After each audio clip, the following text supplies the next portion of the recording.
सुप्रभातम बच्चों। आज हम 7वें पाठ का अभ्यास करेंगे। अभ्यासः प्रश्न नंबर 1, उच्चारणम कुरुत। उच्चारण कीजिए। आइए प्रश्न नंबर 1 करते हैं।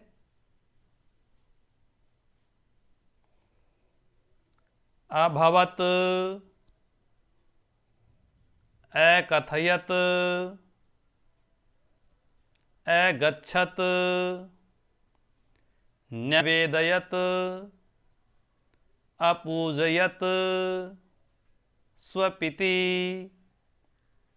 तपति, प्राविशत, अवदत,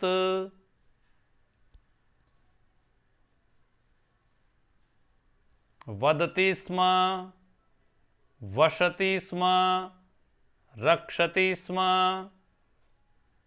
वदति, चरति स्म, करोति स्म, गच्छति स्म, अकरोत्, पठति स्म। प्रश्न नंबर 2, उदाहरणमनुसृत्य रिक्तस्थानानि पूर्यत। उदाहरण का अनुसरण करके रिक्त स्थान पूर्ण कीजिए। उदाहरण देखिए।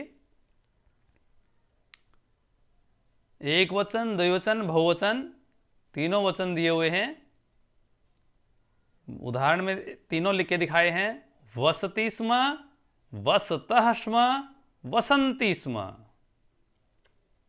अगले में सिर्फ एक वचन लिखा हुआ है, पूजयति स्म। तो हमें द्विवचन और बहुवचन लिखना है।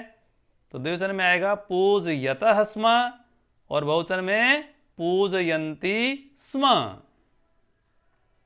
आगे द्विवचन दिया हुआ है रक्षतः स्म।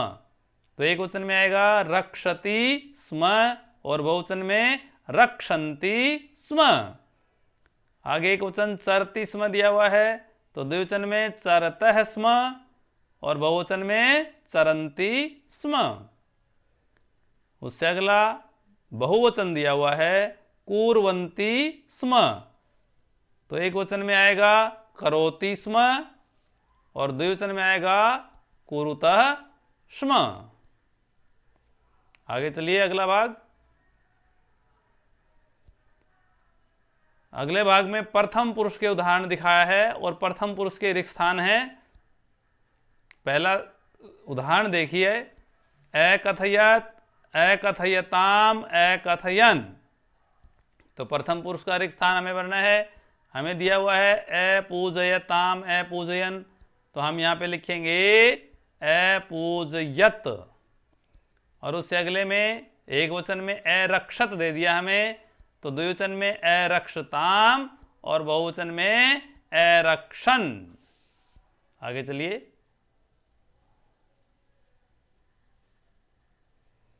अब की बार मध्यम पुरुष आ गया है। मध्यम पुरुष का उदाहरण देखिए। अवशः, अवशतम, अवशत। हमें द्विवचन मिला है अपूजयतम। तो पहले में आएगा अपूजयः और बहुवचन में आएगा अपूजयत। अगला बहुवचन अचरत मिला है। तो हमें दो भरने हैं, एक वचन और द्विवचन। एक वचन में आएगा अचरः और द्विवचन में आएगा अचरतम। आगे चलिए।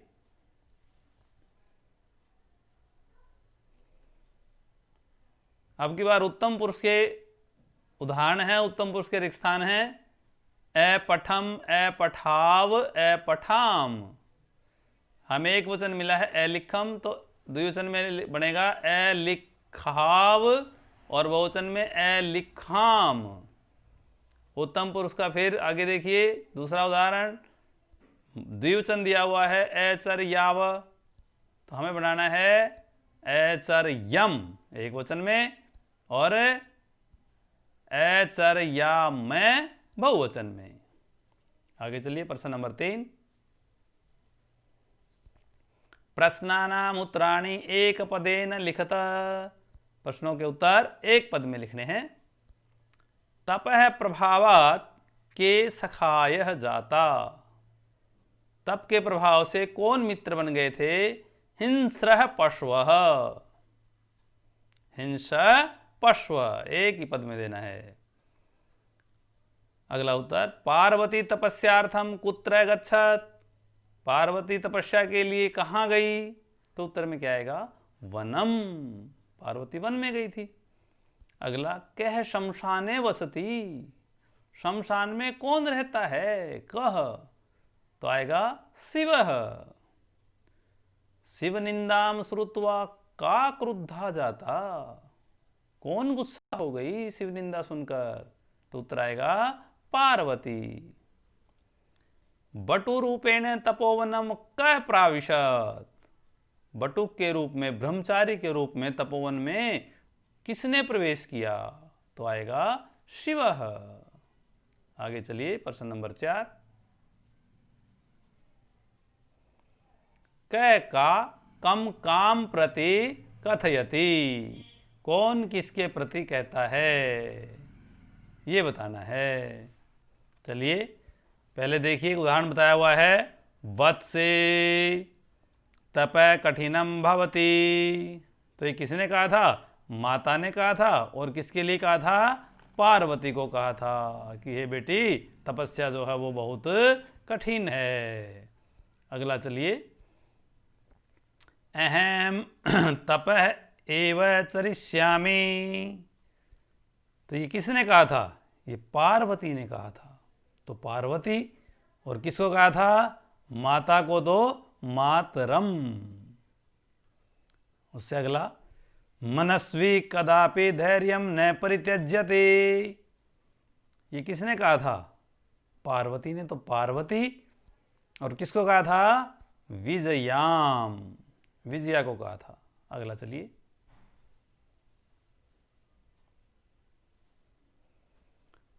अपर्णा इति नामना त्वं प्रथिता। ये किसने कहा था? विजया। और किसको कहा था? पार्वतीम। उससे अगला, पार्वती प्रीतो अस्मि त्वसंकल्पेन। ये किसने कहा था? शिवः। और किसको कहा था? पार्वतीम। उससे अगला, शरीरम आद्यम खलु धर्म साधनम। ये किसने कहा था? शिवः। ये भी शिव ने कहा था। और किसके लिए कहा था? पार्वतीम। उससे अगला, अहम तव कृतदासोऽस्मि। ये भी किसने कहा था? शिवः। और किसके लिए कहा था? पार्वतीम। आगे चलिए, अगला प्रश्न,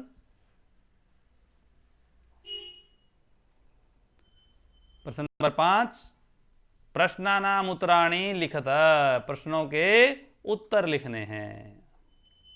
पहला प्रश्न देखिए, पार्वती क्रुद्धा सती किम एवदत। पार्वती क्रोध में जब हो गई तो क्या बोली? तो उत्तर में लिखिए, पार्वती क्रुद्धा सती एवदत। ये तो प्रश्न से ले लिया। उसके आगे हम लिखेंगे, अरे वाचाल अप्सर जगति न कोऽपि शिवस्य यथार्थम स्वरूपम जानाति। उससे अगला ख भाग, कह पाप भाग भवति। इसका उत्तर लिखेंगे, यह शिव निंदाम करोति स पाप भाग भवति। उससे अगला, पार्वती किम कर्तुम इच्छत। तो उत्तर में लिखेंगे, पार्वती तपस्याम कर्तुम इच्छत। उससे अगला, पार्वती कया साकम गौरी शिखरम गच्छति। किसके साथ गई गौरी शिखर पर? तो उत्तर में लिखेंगे, पार्वती विजयया साकम गौरी शिखरम गच्छति। आगे चलिए, प्रश्न नंबर 6। मंजुषातः पदानि चित्वा समानार्थकानि पदानि लिखत। मंजुषा से पद चुनकर समानार्थक पद लिखने हैं। मंजुषा में पढ़िए पहले क्या लिखा है, माता मौनम प्रस्तरे जंतवः नयनानि। अब आइए इनके समानार्थक लिखते हैं। शिलायाम, तो शिलायाम का समानार्थक है प्रस्तरे।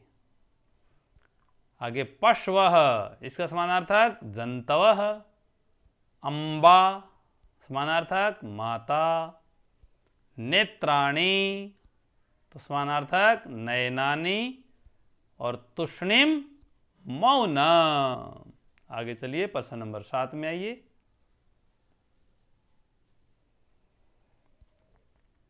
उदाहरणानुसारम पद रचनां कुरुत।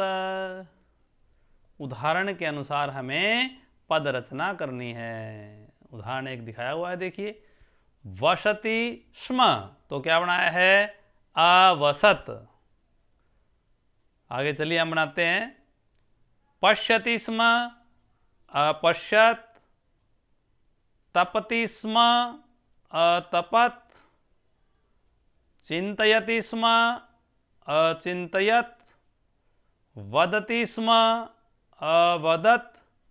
और गच्छति स्म, अगच्छत। आगे देखिए, एक उदाहरण लिख के दिखाया है। अलिखत, तो लिखती स्म। अभी हम पीछे करके आए, वैसे ही इनके बनेंगे। आगे कथयति स्म का अकथयत। नयति स्म, अनयत। पठति स्म, तो अपठत। धावति स्म, तो अधावत। और हस्ति स्म, तो अहसत। इस प्रकार ध्यानपूर्वक शुद्ध रूप से पाठ को, अभ्यास को कॉपी में लिखना है और इसको याद भी करना है।